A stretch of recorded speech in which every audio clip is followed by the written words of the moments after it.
Now we will be attaching the zipper on the garment using the zipper foot. So we remove the standard presser foot. Okay, we lock stitch the start of our stitches and place it at this end of the zipper. With the zipper foot, it is easier to attach the zipper on the garment.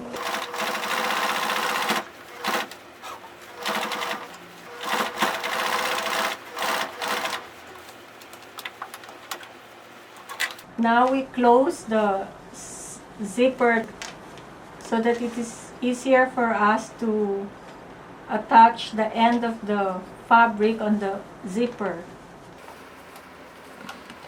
As you can see, her hands are guiding the sewing procedure.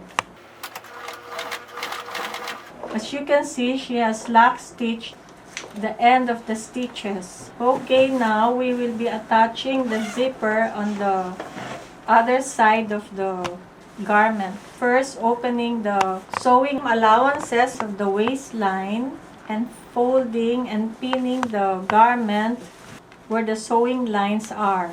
Okay, for this side of our garment, we will just fold it on the sewing line of the center back. Unlike on this side of the garment where we release the fabric 1/8 of an inch or 0.3 centimeters, so that when we close this part of the garment, the zipper on this area will not be showing.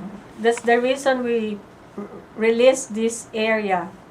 Actually, this is the sewing line, but we released it 1/8 of an inch or 0.3 centimeters. Just remember that we released the fabric a little here. We have folded the fabric gradually so that from this area, we have folded it on the sewing line of the center back.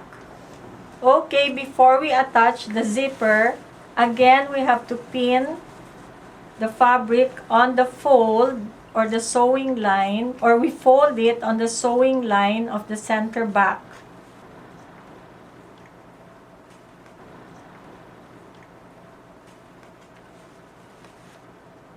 Now that we have pinned the fold of the center back, we will have to close our zipper at least 1 inch or 2.5 centimeters away from the waistline. Okay, we close the zipper so that this area of our garment, the fold of the center back, we can lay exactly where the stitches are on the other side of our zipper. We cover the stitches of the zipper on the other side. We lay it this way. Okay? So now, on the waistline level, we will pin this side of our garment exactly covering the stitches of the zipper on this side of the garment.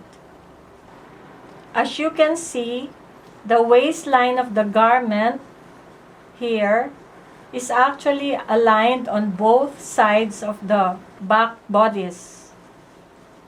And that this area, the fold of this part of the garment, is actually covering the zipper stitches on this side of the garment there. After the first pinning of this area, you can actually open this already.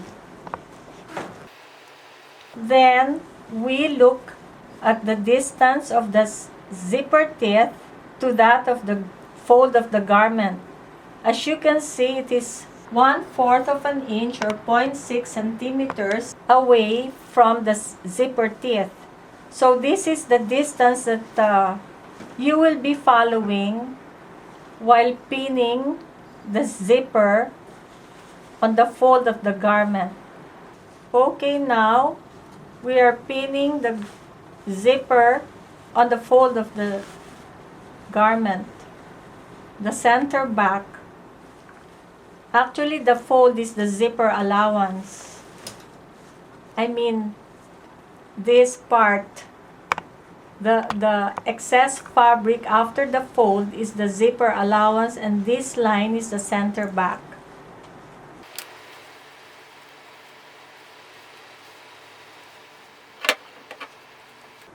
Okay, at the end of the zipper, we will fold this in after the metal tag. Okay, now we will be hand basting the attachment of our zipper to the garment. We are using big running stitches.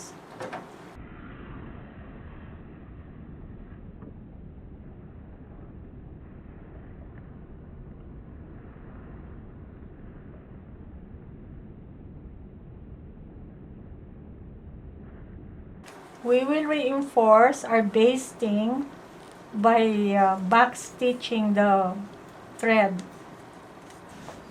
You open the zipper until after the waistline, and you start sewing on the joint of the seam of the center back, but make sure you're sewing away from the metal tag of the zipper. Again, we're showing you how to sew this or connect the zipper using the standard presser foot. We will have to lock stitch this area first and sew straight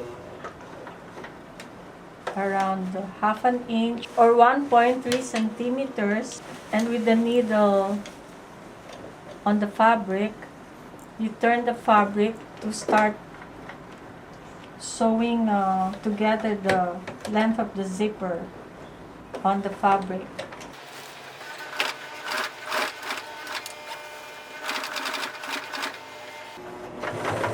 You have to use your hands to guide the presser foot. Should be outside the edge of the teeth of the zipper so that your line is straight. Your sewing line is straight. Now we will go back to using the zipper foot to attach our zipper. First, we attach the bottom part of the zipper. The metal tag should be away from the zipper foot or the needle. Again, we lock stitch this area and we start the stitch on the seam of the center back. This is around 1/2 of an inch or 1.3 centimeters before we turn the fabric with the needle pierced on the fabric so that it will not be detached or go out of place. When attaching this part of the zipper should be closed. So you can see that she's closing the zipper.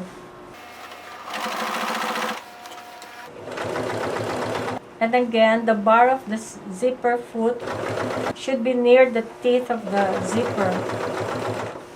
In other words, we're using the teeth of the zipper to guide us to sew a straight stitch.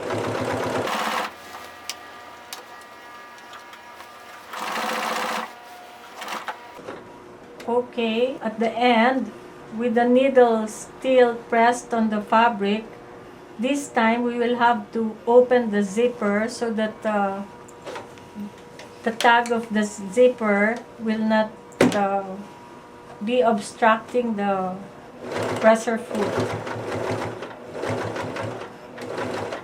And again, at the very end, we have to lock stitch this.